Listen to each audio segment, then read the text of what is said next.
Salam sejahtera, ada bersama saya Rizal Zulkafli dan ini Niaga Awal. Kita mulakan perkembangan dengan laporan terkini Jawatan Kuasa Khas Jaminan Akses Bekalan Vaksin COVID-19. 31.281 juta dos vaksin diberikan sehingga kini. Daripada jumlah tersebut, 39.9% populasi telah lengkap 2 dos vaksin, 55.9% populasi terima 1 dos. Untuk populasi dewasa pula, 55.6% populasi dewasa lengkap 2 dos vaksin dan 78% populasi dewasa terima 1 dos vaksin. Pada semalam, 441,100 dos vaksin diberikan. Laporan penuh di astroawani.com dan juga saluran 501.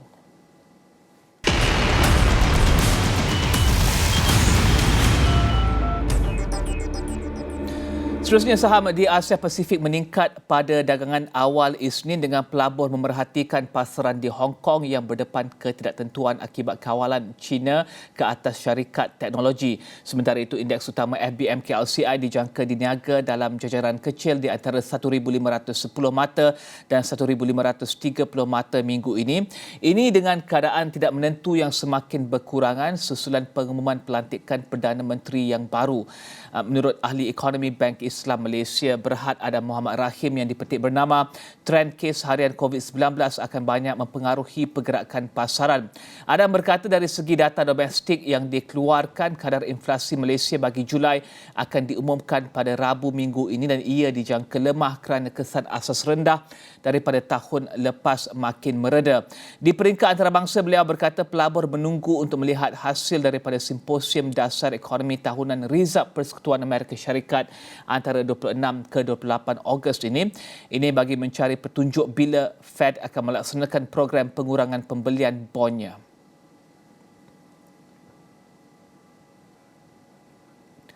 Dan sementara itu, prestasi ringgit dijangka tidak berubah sekitar 4.23 hingga 4.24 berbanding dolar Amerika pada minggu ini. Menurut ahli ekonomi Bank Islam Malaysia Adam Muhammad Rahim yang dipetik bernama, pasaran diunjur lebih reda susulan perkembangan terkini membabitkan politik tanah air. Adam berkata pasaran dijangka lebih tenang berikutan teka-teki mengenai pemimpin yang akan menyandang tugas Perdana Menteri baru sudah diketahui. Tambahnya, prestasi ringgit yang dijangka tidak berubah itu adalah terhad menjelang acara Simposium Jackson Hole yang dijadualkan pada 26 ke 28 Ogos. Tambahnya, sekiranya simposium itu memberi gambaran mengenai langkah pembelian aset lebih awal oleh pihak Rizab Persekutuan, ini berkemungkinan mengukuhkan dolar Amerika. Ini menurutnya akan memberi tekanan penyusutan terhadap ringgit. Dan kontrak niaga hadapan minyak sawit mentah MSM di Bursa Malaysia Derivatives dijangka diniagakan rendah atau kekal lemah minggu ini. Ini berikutan jangkaan ekspor rendah pada minggu-minggu akan datang. Peniaga minyak sawit David Ng yang dipetik bernama berkata laporan ekspor dijangka mempengaruhi sentimen minggu ini. David Ng menjangka harga diniagakan dalam jajaran RM4,100 hingga RM4,350 satu tan metrik. Bagi minggu lepas, niaga hadapan MSM Malaysia ditutup kebanyakannya rendah berikutan ketidakpastian pengeluaran permintaan rendah dan jangkaan ekspor lemah minyak sawit pada minggu akan datang.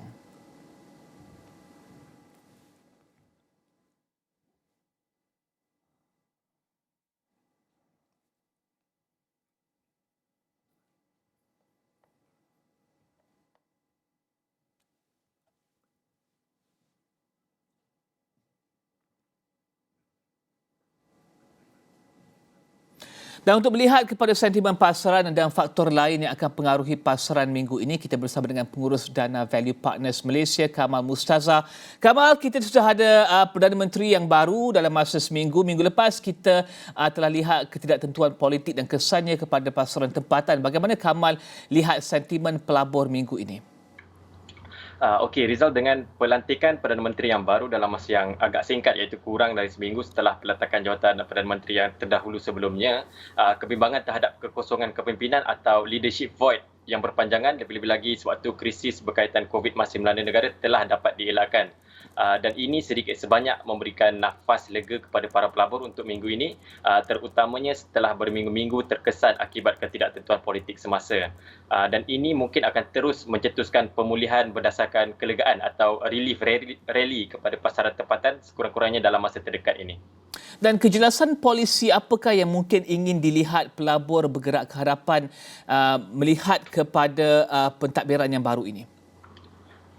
Walaupun sentimen dijangka akan lebih positif pada minggu ini, tumpuan utama akan terus diberikan terhadap susun atur atau kombinasi susunan pentadbiran baru kerajaan, di mana kita mungkin akan melihat sama ada akan berlaku kesinambungan dari pentadbiran sebelumnya ataupun akan wujud suntikan nafas baru di dalam pentadbiran baru ini.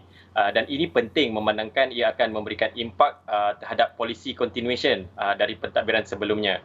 Jadi pada khidmat saya, 3 polisi atau perkara utama iaitu berkaitan pelan pemulihan negara yang sedang berjalan, serta Belanjawan 2022 dan Rancangan Malaysia ke-12 yang sebelum ini dijangkakan akan dibentangkan pada Oktober dan September tahun ini akan terus menjadi tanda tanya, di mana sebarang perubahan mungkin akan memberikan kesan sama ada terhadap polisi-polisi dasar itu sendiri ataupun penangguhan pembentangan perkara-perkara tersebut. Dan untuk para pelabur, polisi berkaitan pelan dalam menangani krisis semasa serta polisi yang akan mencorakkan hala tuju ekonomi dalam jangka pendek dan sederhana seperti yang saya sebutkan sebelum ini perlu dipersetujui atau ditambah baik jika perlu dengan keadaan yang segera demi memastikan Malaysia tidak ketinggalan dan kekal kompetitif berbanding negara jiran dan pasaran global. Okey, kita akan berehat seketika, kembali selepas ini lebih banyak perbincangan bersama dengan Kamal Mustaza dari Value Partners Malaysia membincangkan berkenaan dengan sentimen pasaran minggu ini. Kita akan berehat seketika, kembali selepas ini.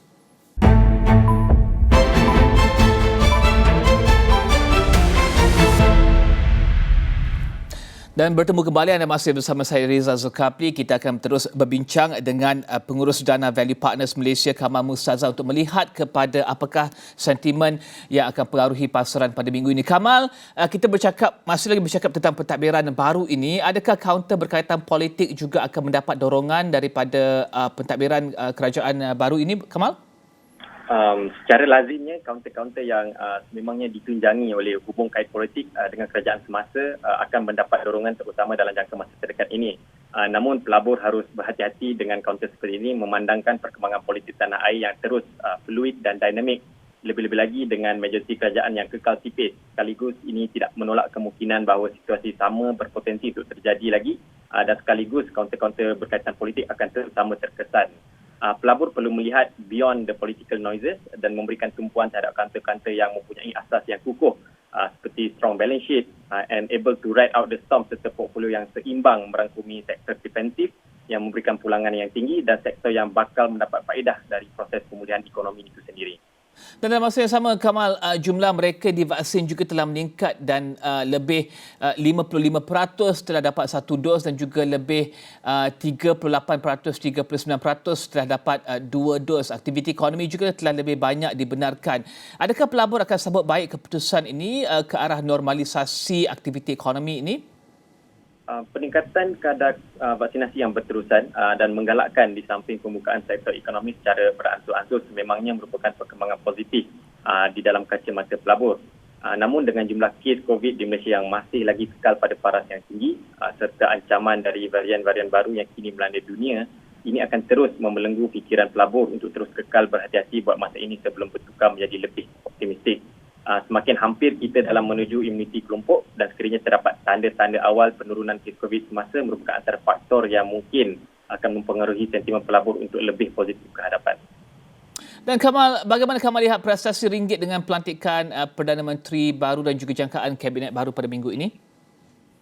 Ringgit dijangka akan diniagakan pada paras semasa pada jajaran yang lebih kecil dan lebih stabil berikutan sedikit keredaan dalam perkembangan politik semasa. Di samping itu, sentimen berhati-hati akan terus mendominasikan pasaran mata wang menjelang simposium ekonomi tahunan Jackson Hole yang dijadualkan berlangsung pada minggu ini, di mana fokus akan lebih tertumpu terhadap sebarang kejelasan terhadap panduan mengenai hala tuju polisi dasar moneter. Dan daripada minit mesyuarat FOMC yang diumumkan sebelum ini, Kamal, The Fed jangka kriteria untuk tapering akan dapat dicapai tahun ini. Namun bila tapering akan bermula masih menjadi tanda tanya, dan juga bagaimanakah pelabur di Amerika dan Asia akan berikan reaksi kepada perkembangan ini? Secara umumnya, minit dari mesyuarat FOMC yang baru saja diumumkan minggu lepas menunjukkan kesediaan untuk mula mengurangkan pembelian aset atau tapering sebelum hujung tahun ini. Tambahan lagi, laporan tersebut menyatakan bahawa ekonomi telah mencapai matlamatnya berkaitan keadaan inflasi dan hampir berpuas hati dengan kemajuan atau progres yang dilihat dari petunjuk pertumbuhan pekerjaan. Namun ahli jawatan kuasa Fed secara umum bersetuju bahawa petunjuk pekerjaan masih lagi belum memenuhi kriteria yang kukuh sebelum sebarang keputusan untuk kenaikan kadar faedah dapat dipertimbangkan. Di samping itu, ahli jawatan kuasa Fed juga menekankan bahawa tiada hubung kait antara tapering dengan sebarang potensi kenaikan kadar faedah, di mana proses tapering bukanlah precursor atau petanda awal bahawa kenaikan kadar faedah akan berlaku dengan segera. Di dalam minit tersebut, berulang kali dinyatakan bahawa tapering akan berlaku terlebih dahulu dan kenaikan kadar faedah tidak mungkin akan berlaku selagi proses tapering tidak selesai dan Bank Pusat tidak lagi mengembangkan their balance sheet. Pasaran saham Asia dan Amerika Syarikat kalau kita lihat pada hari Khamis yang lepas mencatatkan penurunan berikutan pengumuman minit mesyuarat FOMC itu. Dan ini sedikit sebanyak memberikan bayangan atau gambaran bagaimana reaksi pelabur mengenai normalisasi dasar monetary reserve persekutuan secara umumnya.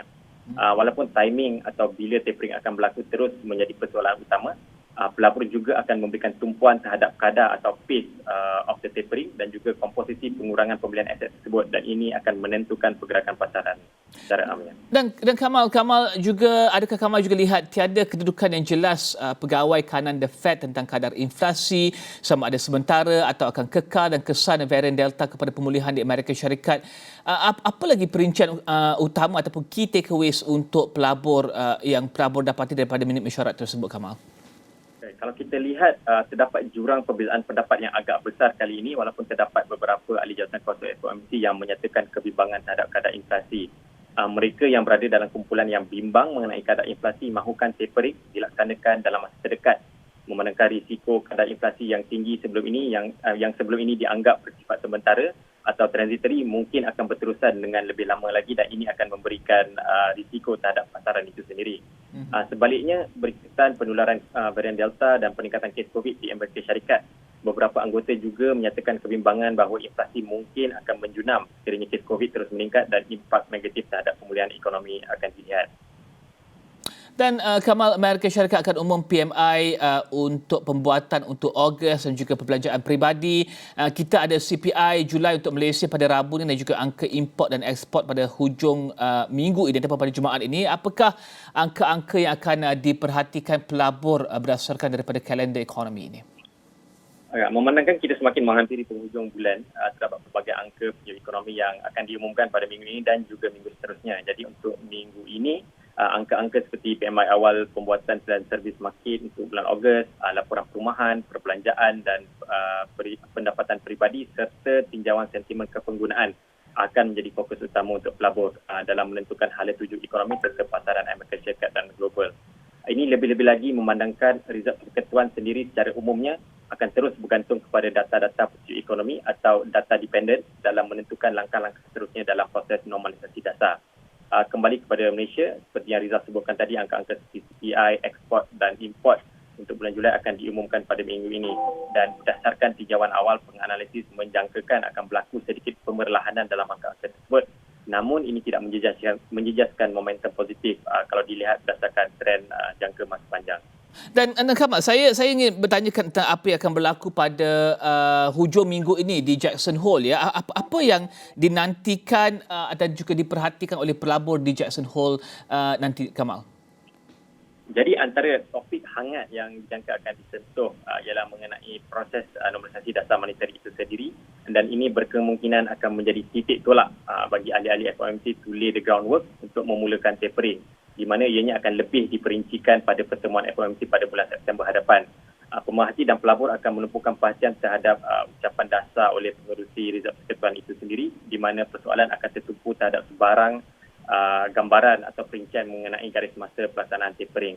Di samping itu, pelabur juga ingin melihat tanda-tanda bahawa Fed bersedia untuk menjadi lebih fleksibel dan terus bergantung kepada data-data ekonomi semasa di samping bertindak selaras dengan perkembangan COVID yang kian meningkat yang juga menjadi faktor risiko terhadap pertumbuhan ekonomi di Amerika Syarikat.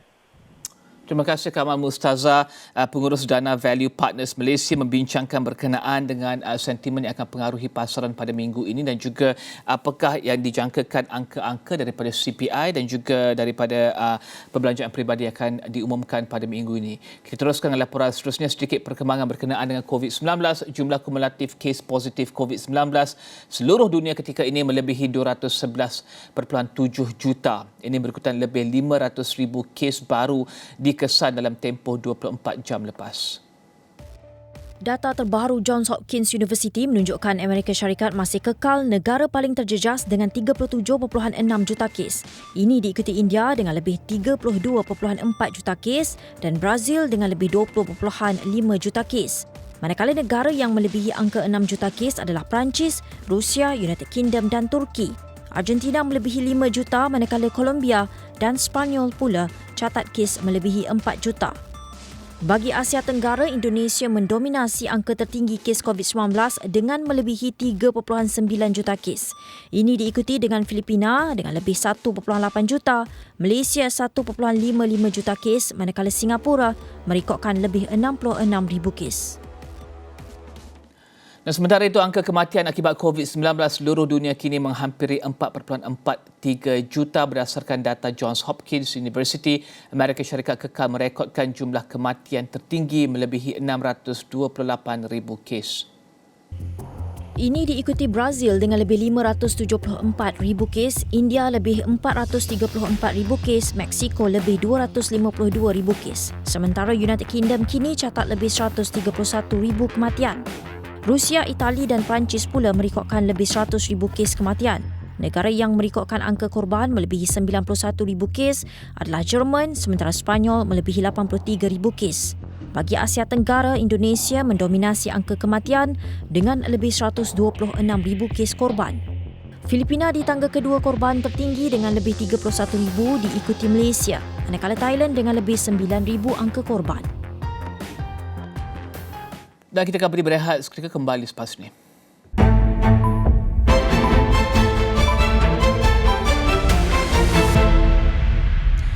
Bertemu kembali dengan perkembangan jumlah vaksin global. Sejumlah lebih 4.92 bilion dos vaksin COVID-19 sudah didaftarkan atau disuntik di seluruh dunia sehingga pagi Isnin. Ini merupakan pertambahan puluhan juta dos berbanding hari sebelumnya. Menurut data Johns Hopkins University, China kini mendahului dengan lebih 1.93 bilion dos vaksin yang sudah didaftarkan. Ini diikuti India sebanyak 581 juta dos, manakala Amerika Syarikat dengan 361 juta dos vaksin. Negara lain yang mencatatkan jumlah melebihi 100 juta dos adalah Brazil, manakala Jerman dengan 99 juta dos, United Kingdom dan Perancis melebihi 80 juta dos. Di Asia Tenggara, Indonesia mendahului dengan jumlah dos yang didaftarkan sebanyak 88 juta dos, jauh meninggalkan negara lain. Ini diikuti dengan Malaysia dengan lebih 31 juta dos. Singapura di tangga kelima dengan lebih 8 juta dos. Dan tumpuan minggu ini terarah kepada pengumuman pembentukan Kabinet baru oleh Perdana Menteri Datuk Seri Ismail Sabri Yaakob yang baru dilantik Sabtu lalu. Ini termasuk pelaksanaan titah yang di-Pertuan Agong Al-Sultan Abdullah Riayatuddin Al-Mustafa Billah Shah supaya Perdana Menteri yang dilantik perlu secepat mungkin mengemukakan usul undi percaya di Dewan Rakyat bagi mengesahkan keabsahan beliau mendapat kepercayaan majoriti ahli parlimen. Antara yang menjadi perbincangan hangat sejak pelantikan Ismail yang juga ahli Parlimen Bara itu ialah individu yang bakal menduduki kerusi timbalan Perdana Menteri. Ia berkisar sama ada jawatan itu akan diwujudkan atau tidak seperti mana ketika pada awal penubuhan Kerajaan Perikatan Nasional PN.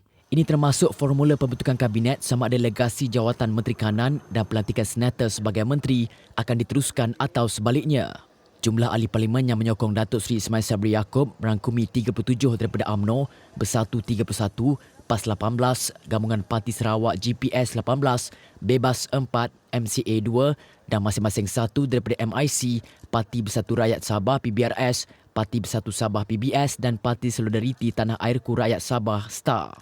Namun dengan 50 ahli parlimen, PM merupakan rakan kongsi terbesar dalam pentadbiran Ismail yang mendapat sokongan 114 ahli parlimen, manakala BN mempunyai 42 ahli parlimen. Hubungan antara beberapa pemimpin Bersatu dan UMNO dilihat belum kukuh susulan perselisihan faham sesama mereka mengenai jenama kerajaan baru yang bakal dibentuk itu sama ada mengekalkan PN atau sebaliknya. Sementara itu, ramai pihak menggesa Ismail mengumumkan pelantikan kabinet baru pada kadar segera bagi memastikan agenda pemulihan negara serta cabaran menangani COVID-19 dapat diselesaikan secepat mungkin. Beliau yang juga naib Presiden UMNO dalam ucapan sulungnya pada Ahad menyatakan negara itu telah melalui 2 peralihan kerajaan dan 2 Perdana Menteri dalam tempoh sepenggal dan ia merupakan lanskap politik yang merugikan rakyat serta negara. Justru itu, beliau menawarkan kerjasama rentas parti untuk mewujudkan kestabilan politik sekaligus menghilangkan keresahan dalam kalangan rakyat. Beliau antara lain menawarkan kepada kepimpinan pembangkang untuk menganggotai Majlis Pemulihan Negara MPN dan jawatankuasa khas menangani COVID-19.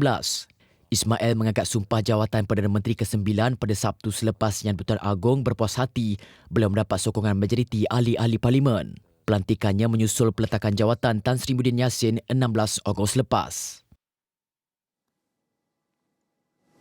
Dan 105 ahli parlimen pembangkang diharap akan ambil pendekatan pragmatik dalam pertimbang tawaran yang dikemukakan oleh kerajaan baharu. Menurut Dewan Perniagaan Malaysia, China dan Dewan Perniagaan Islam Malaysia DPIM, Malaysia memerlukan kerjasama rentas parti untuk tempoh minimum antara 2 hingga 18 bulan bagi memantapkan kualiti penggubalan serta pelaksanaan dasar. Dalam satu kenyataan bersama, MCCC dan DPIM juga berkata pendekatan kesepakatan keluarga Malaysia yang diperkenalkan Perdana Menteri Datuk Seri Ismail Sabri Yaakob hanya dapat direalisasikan menerusi usaha Pakatan Rentas Parti yang dapat menjamin kestabilan politik selain mempentingkan aspek tadbir urus. Jelasnya ini dapat dicapai menerusi usaha pembaharuan Parlimen dan Majlis Persekutuan Negeri bagi pemulihan ekonomi dan kesihatan yang disertai kerajaan negeri, pembangkang, pakar dan pihak berkepentingan mewakili perniagaan dan masyarakat. Kedua-dua Dewan Perniagaan itu juga menggesa penubuhan jawatan kuasa pilihan khas Parlimen yang melibatkan pemantauan perundangan ke atas setiap kementerian selain membuka pelbagai saluran untuk mendengar pandangan kalangan peniaga serta masyarakat. Dan sekian Niaga Awani, ikuti info terkini berhubung vaksin COVID-19 di halaman Mikro Interaktif di astroawani.com sekarang dan segala maklumat lain dalam astroawani.com, juga aplikasi Astro Awani. Terima kasih kerana menonton saluran berita paling dipercayai di Malaysia. Saya Rizal Zulkapli, salam hormat.